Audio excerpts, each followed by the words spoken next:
स्वामी जी, अभी कोरोना की वैक्सीन की आज से शुरुआत कर दी गई है। करीब 9 स्टेशन बनाए गए हैं और आपने बहुत पहले एक बार कार्यक्रम किया था कि गौमूत्र पियो कोरोना भगाओ, तो क्या कुछ कहें? देखिए, यहाँ पे किया था, आयोजन हुआ था, गौमूत्र पार्टी हुई थी और उसका काफ़ी लाभ हुआ और लोगों में एक जागरूकता हुई गौ माता के प्रति वो भी। और निश्चित रूप से कोरोना जो चाइना का देन है, चीन ने पूरे विश्व में फैलाने का काम किया है, चाइना वायरस है और इसके लिए ज़रूरी है कि देसीपन अपनाना और जो भी आयुर्वेदिक चीज़ें रहा वो बड़ा सफल रहा इसमें। लेकिन अब खुशी की बात है कि देसी और अपने देश में बने हुए कोरोना के वैक्सीन आ गए हैं और हमने इस निमित्त प्रधानमंत्री जी को और तमाम सरकार को बधाई देता हूं, धन्यवाद देता हूं। हमने पिछले दिनों पत्र भी भेजा था सरकार को और हमने कहा था कि कृपया जो भी वैक्सीन है कुछ भी बनता है कृपया उसमें हमें बताया जाए कि क्या मिलाया जा रहा है, किस चीज़ से बन रहा है। हमारे पास अभी कोई उत्तर नहीं आया है और मैं सरकार से निश्चित रूप से आशा करता हूँ कि जल्द से जल्द इसका उत्तर भी आएगा और कोरोना के वैक्सीन या जो भी लोग देश में परेशान हैं, पीड़ित हैं, चाहे और लोग जो चाहें उसका लाभ ले सकते हैं। सरकार ने जब किया है तो अच्छा ही किया होगा।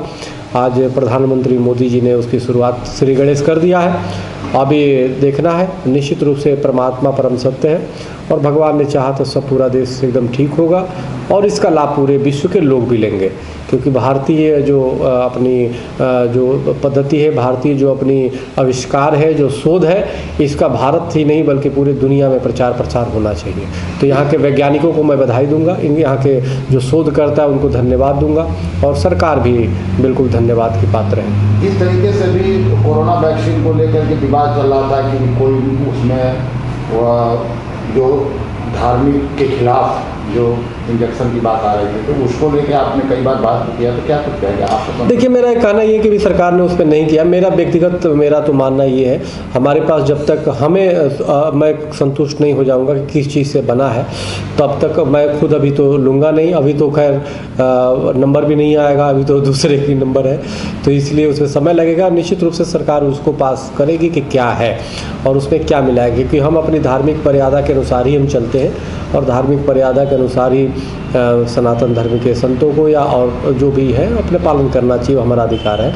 तो उस पर सरकार आज नहीं तो कल ज़रूर उसके बारे में बताएगी कैसे किस प्रक्रिया के द्वारा बना है और उसके बाद ही हम तो उसी के बाद ही लेंगे। बाकी और लोग जो है पीड़ित उस लाभ ले सकते हैं इन वैक्सीन का और बहुत वैज्ञानिकों का, सरकार का और डॉक्टरों का और पत्रकारों का, जिन लोगों ने इस विषम परिस्थिति में अपने कर्तव्यों का निर्वाह करते रहे और जन सेवा करते रहे, उन सबका बहुत बहुत आभार और धन्यवाद। स्वामी जी, जैसे सुप्रीम कोर्ट ने जो कृषि के 3 बिल आए हुए थे उन पे जो लगाम लगाई है उस पे आप क्या कहना? देखिए, कृषि बिल पर हम ने प्रधानमंत्री जी को पत्र भी भेजा था और इस विषय में मैंने कहा था कि उसको स्थगित कर दिया जाए एक बार तक और उसके बाद राज्यों को अधिकार दे दिया जाएगा और वो दे दिया जाए और उसी निमित्त जो है माननीय सर्वोच्च न्यायालय ने भी वही किया है, एक तरह से स्थगित किया है। तो ये ठीक है और हमारा मानना है कि माननीय सर्वोच्च न्यायालय का सम्मान सरकार को भी करना चाहिए और किसानों को भी करना चाहिए। अब जब ये हो गया है और सर्वोच्च न्यायालय ने इस प्रकार के निर्णय दे दिया, रोक लगा दिया है, तो किसानों को भी ये चाहिए कि देश हित में, अब 26 जनवरी भी चूंकि आ रहा है और सर्वोच्च न्यायालय के हित सम्मान में और जनहित में ये तत्काल ये अपनी जो प्रदर्शन है, धरना है, इसको खत्म करना चाहिए। स्वामी जी, जिस तरह किसान अभी डटे हुए हैं और 26 जनवरी का उन्होंने बोला कि ट्रैक्टर रैली दिल्ली के अंदर निकाली जाए। हाँ ना, मैंने देखा, देखिए 26 जनवरी तो गणतंत्र दिवस है, उस दिन हर व्यक्ति उत्साह और उमंग और खुशी मनाता है। मुझे ट्रैक्टर की जुलूस निकालने में उनकी कोई आपत्ति नहीं। आप एक अपनी परमिशन लेकर के, आप आदेश लेकर के आप जिधर चाहते हो तिरंगा लगा करके आप चलिए, घरों पे लगाइए या गाड़ियों पे लगा के यात्रा निकालिए, तो अच्छी बात है, पूरे देश विश्व में संदेश जाएगा। लेकिन जो इन आंदोलन और उसकी बात है जो किसानों की वो है और या तो अवरोध उत्पन्न करने की अगर भावना होगी तो ये ठीक नहीं है कि दिल्ली में घुस के या अवरोध उत्पन्न किया जाए। लेकिन गणतंत्र दिवस के अवसर पे आपको खुशी मनाना है, तिरंगा के शान को दिखाना है, तो ये आप कर सकते हैं सरकार से और एजेंसियों से परमिशन लेकर के। लेकिन एक बात और है कि तिरंगा और गणतंत्र दिवस, गणतंत्र में ये जरूरी है कि सरकार सबकी चुनी हुई सरकार है, उसका हम सम्मान करें, इस न्यायालय का सम्मान करें, हम लोक व्यवस्था का सम्मान करें।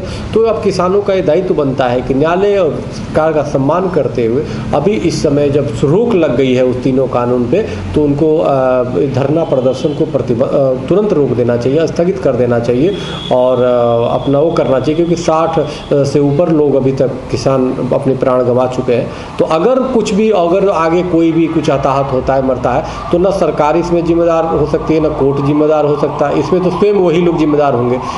तो इसलिए हम चाहते हैं कि उसको तत्काल रूप से अब वहीं पे स्थगित कर दिया जाए किसानों को अपना आंदोलन, क्योंकि माननीय सर्वोच्च न्यायालय ने रोक लगा दिया है। स्वामी जी, जिस तरह नो मीटिंग हो चुकी किसानों की और सरकारों की, जो मंत्री है, कृषि मंत्री है और भी मंत्री रहते हैं, मगर कोई निर्णय नहीं आ रहा, क्या लग रहा है कि सरकार मानेगी या किसान अभी सुप्रीम कोर्ट के ऑर्डर के बाद भी नहीं हिल रहे बॉर्डर से?